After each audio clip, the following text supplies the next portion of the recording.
Foi. Motivation. Surpassement. Fortifiez votre intérieur avec le moment de foi. La punition de David, elle était beaucoup plus grande que celle de qui? De Saoul. Mais l'erreur de Saoul, dans le sens spirituel, était beaucoup plus forte que l'erreur de qui? De David. Alors il dit au verset 13, David dit à qui? À Nathan, j'ai péché contre l'Éternel. Et Nathan dit à David, l'Éternel pardonne ton péché, tu ne mourras point. Voyez, Église, David, il a tout simplement reconnu qu'il avait quoi? Péché. Il n'a pas voulu être exempt aux yeux des hommes. Je ne veux pas savoir si les hommes verront.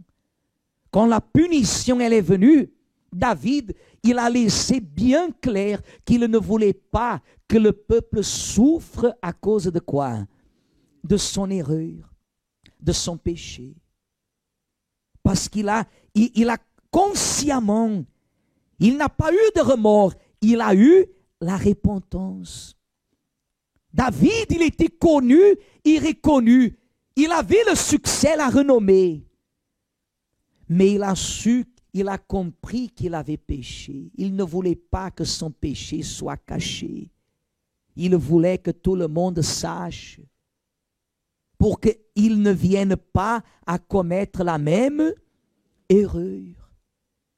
C'est exactement la différence de la repentance et du remords. Des fois, la personne à l'église, pardonnez-moi l'expression, pardonnez-moi l'expression, je ne sais pas ni même, je crois que ce n'est pas un gros mot, alors je peux le dire. Mais il y a des personnes qui traînent avec son passé par manque de repentance.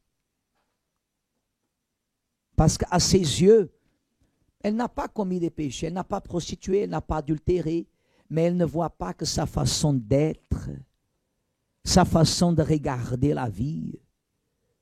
Des fois, vous dites comme ça, je suis une personne que je ne parle à personne. Est-ce que c'est vous qui ne parlez à personne ou est-ce que ce sont les personnes qui ne veulent plus parler avec vous? À moi et ma famille, on ne parle ni même pas. Est-ce que c'est vous qui ne parlez pas avec votre famille ou est-ce que c'est votre famille qui ne veut pas parler avec vous?